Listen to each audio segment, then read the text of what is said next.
let's get into some of the news on the economy. We heard from Federal Reserve Chairman Jerome Powell today at the FOMC meeting, keeping interest rates steady, unchanged. No rate hike, no rate cut. Well, why not? We'll be breaking down that question in just a moment here. But first, Fox News' Connor Henson has more details.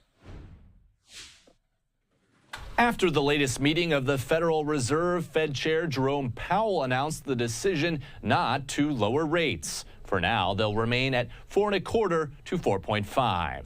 Powell says the Fed is waiting to see if tariffs trigger inflation or slow down economic growth. All of these policies are still evolving, however, and their effects on the economy remain highly uncertain. The Fed chair has been under increasing pressure from President Trump, who wants him to cut rates now. The president has said he has no plans to remove Powell before his term is up, but is making his feelings clear. He just doesn't like me because I think he's a total stiff. And, it's just one of those things. He should lower them. And I wish the people that are on that board would get him to lower, because we are at a perfect time. Despite the Fed's tariff concerns, the White House insists a long list of new trade deals are on the way. Meetings with China are set to begin over the weekend. The American people should be very proud and encouraged by what President Trump is doing, because he's finally standing up for literally decades of the exodus of our factories and jobs because of unfair trade. And so this is a wonderful opportunity for us to set things right. Meanwhile, Democrats are pinning the blame for high prices on the president. He said on day one he would bring down costs. Costs haven't come down, and in fact costs have gone up, and people are seeing that right in front of them. The Fed hasn't cut rates since December. Its next meeting is on June 18th. In New York, Connor Henson, Fox News. Connor, thanks so much. In the meantime here, let's bring into the conversation our friend there at the American Institute for Economic Research, Lydia Mashburn Newman. Lydia joins me. Lydia, good to see you here. So this was kind of flying under the radar today because of all the conclave news. But Powell speaking, the headline here, keeping interest rates unchanged. For the third time in a row, we have not seen an interest rate cut since last year. My question to you is why? And my other question to you is it because of the tariffs? Those are great questions. If you look at the hard economic data, as Powell was referring to throughout his press conference today and has been since the last meeting, the hard data does not support a rate cut at this time, generally speaking. You have a relatively strong labor market. We're maintaining at 4.2%. Payroll jobs have continued to be in the range that you would expect for your regular changeovers month to month. And inflation is starting to get closer to the Fed's 2% target, and it has been off the mark for so long. So they're finally starting to see progress on one of their key targets, their key metrics, inflation. And so there really isn't a reason for them to switch gears at this point. They gave themselves a lot of wiggle room by reducing interest rates by 100 basis points or a whole percentage point last year. Some analysts thought that that was too much at one time, especially their September 50 basis point cut. But I'm not surprised that they did that then. I said it was probably going to be to give themselves wiggle room in the new administration, and it does seem to be that that has borne out. They have wiggle room. They do not need to cut. The hard data does not indicate it. But there were a lot of comments about what about the soft data? What are consumers doing? So there's a lot to be said on that front. So Lydia, Powell said this: if the large increases in tariffs that have been announced are sustained, they're likely to generate a rise in inflation, a slowdown in economic growth, and an increase in unemployment. I mean, that's about as dire a warning as you're going to get from Jerome Powell, though you and I have discussed the numerous times President Trump has called on Powell to cut rates. He didn't today here. Is it because of that very warning I just read? Powell was clear. He was asked this question and said, our decisions are not based on politics. We just follow where the data goes, essentially, is what he implied. I do think, though, that there is something to be said about the political pressure. If the Fed were to move on interest rates right now, when the hard data doesn't indicate it, people would speculate, is the Fed sort of cowing down to this pressure from the president? And does that have concerns for the Fed's independence? So I do do think that that's a concern, not that Powell would ever say that he's actually responding in that way, but the actions seem to imply that. Now, if we get to a point where they really ought to be lowering rates and choose not to, then we definitely have some concerns then if they're not doing what the data is telling them to. So, Lydia, I also have to ask this. The Fed, though, does still seem very uncertain about the tariffs. Like they don't want to even move until they know where the tariff policy is going. That is the definition of uncertainty. Is the Fed frozen in place? Would you characterize it that way? I would say not just the Fed, but businesses writ large. This has been one of the biggest things. The theme of the last 8 weeks, it feels, has been uncertainty, even before Liberation Day, but especially after, with the pause on certain tariffs, and then the 90-day pause, and then wondering will we get some deals or not. And so the Fed is just as uncertain as other economic actors. You've had leading businesses pulling their forward guidance, their projections for the rest of the year, and the Fed is no different. They're not able to say exactly where we're going to go, and they have to be very careful. Their policy tool is a very blunt one. I think a lot of people forget this. Monetary policy only ever changes the total amount of money in the economy, and it is not designed to fine-tune and correct for fiscal policy missteps, if that's what you might want to call this tariff element of uncertainty.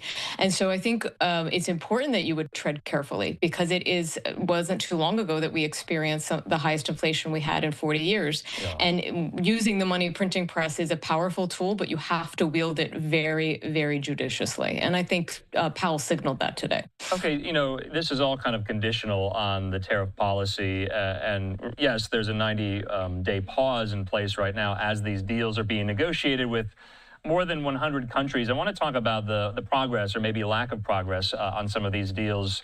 Secretary of the Treasury Scott Bessent has appeared on Capitol Hill over the last couple of days.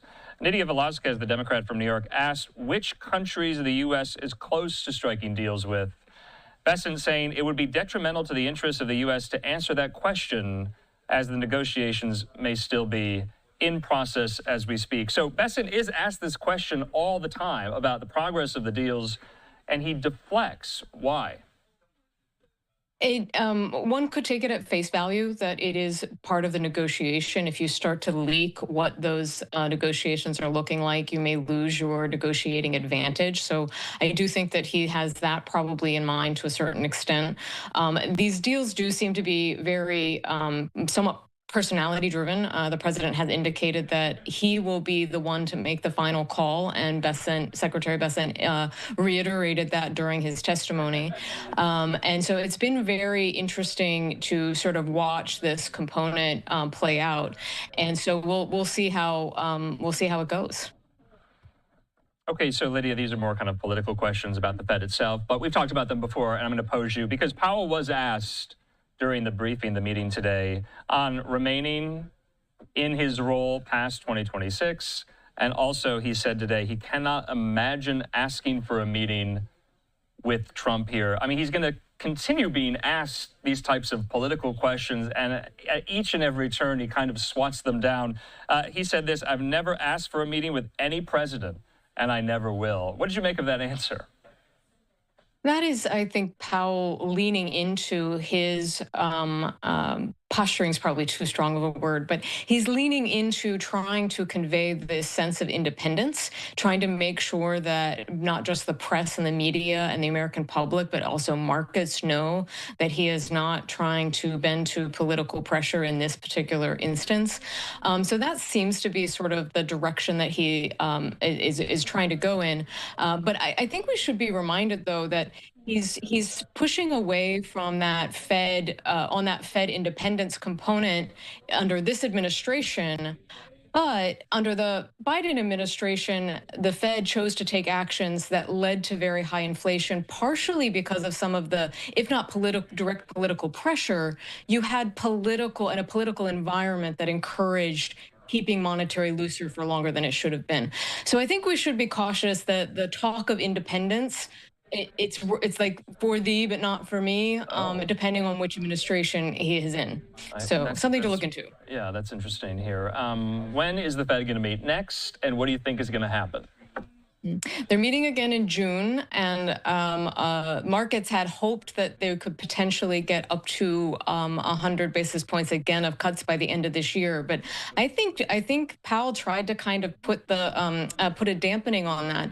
That we really are at a place where they don't want to take any action unless the data really signals that. And if people were being less optimistic, I think he kind of said, don't expect a rate very soon at all, and perhaps very late in the year, if at all, if you're reading between the lines. Okay. All right. That was my take anyway. Yes, Lydia making predictions. We like to see it. Lydia, good to see you. We'll talk soon. Thanks for having me. All right. In the meantime here, we do want to let you listen into a little bit of the Fed meeting today. Jerome Powell also taking questions from reporters in the room. Let's listen.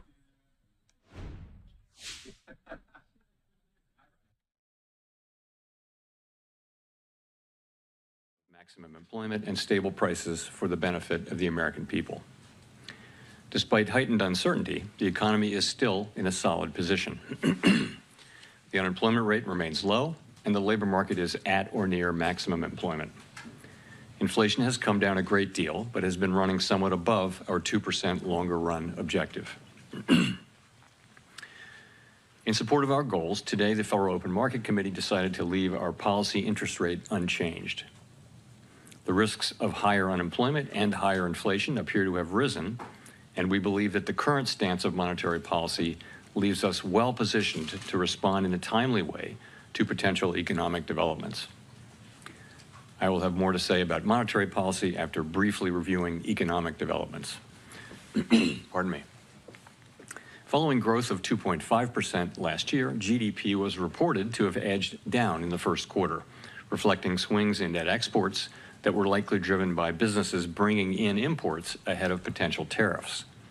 This unusual swing complicated GDP measurement last quarter. Private domestic final purchases, or PDFP, which excludes net exports, inventory investment, and government spending, grew at a solid 3% rate in the first quarter, the same as last year's pace. Within PDFP, growth of consumer spending moderated, while investment in equipment and intangibles rebounded from weakness in the fourth quarter.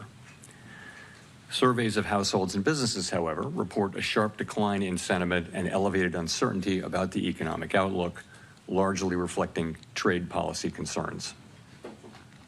It remains to be seen how these developments might affect future spending and investment.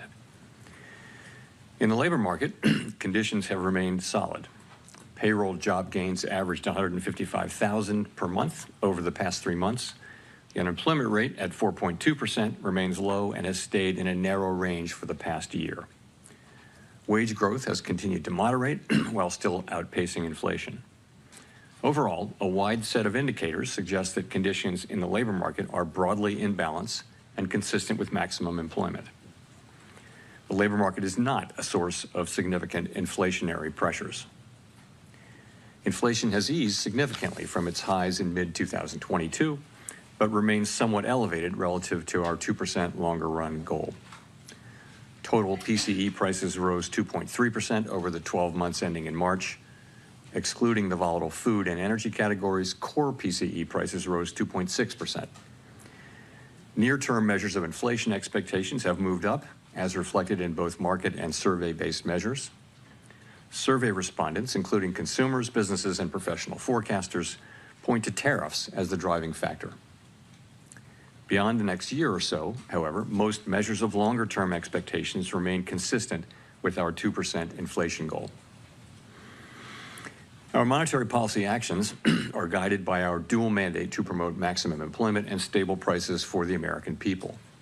At today's meeting, the committee decided to maintain the target range for the federal funds rate at 4.25% to 4.5% and to continue reducing the size of the balance sheet.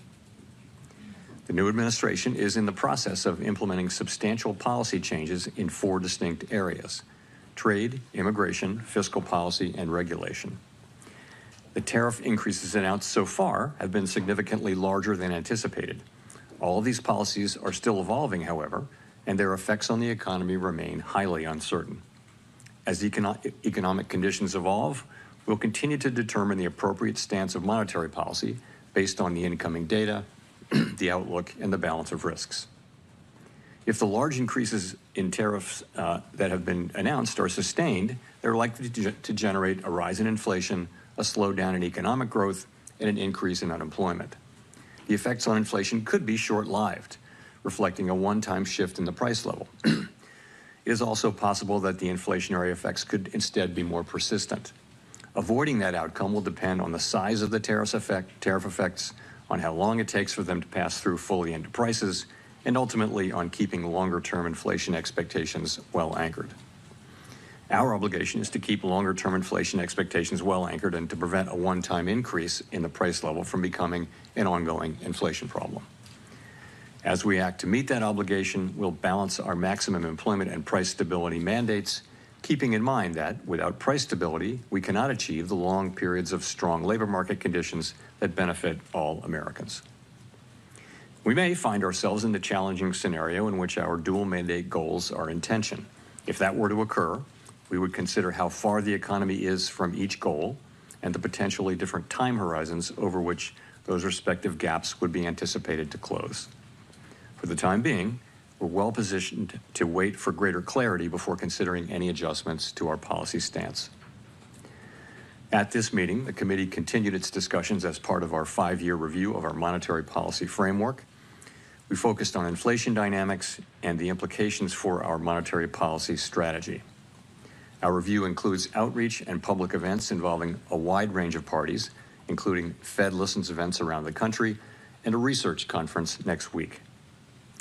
Throughout this process, we're open to new ideas and critical feedback, and we will take on board lessons of the last 5 years in determining our findings. We intend to wrap up the review by late summer. The Fed has been assigned 2 goals for monetary policy: maximum employment and stable prices. We remain committed to supporting maximum employment, bringing inflation sustainably to our 2% goal, and keeping longer-term inflation expectations well anchored. Our success in delivering on these goals matters to all Americans. We understand that our actions affect communities, families, and businesses across the country. Everything we do is in service to our public mission. We at the Fed will do everything we can to achieve our maximum employment and price stability goals. Thank you. I look forward to your questions. Okay, so I wanted just to let you listen there to the update by Jerome Powell from earlier today, keeping interest rates steady, unchanged. And here on LiveNOW, we cover all of these data points, data indicators on how the U.S. economy is doing, the overall health of it. All right, in the meantime, though, we do have to keep it moving. We want to get back to the most important story, of course, of the next few days, and that, of course, is the conclave going on there in Rome at St. Peter's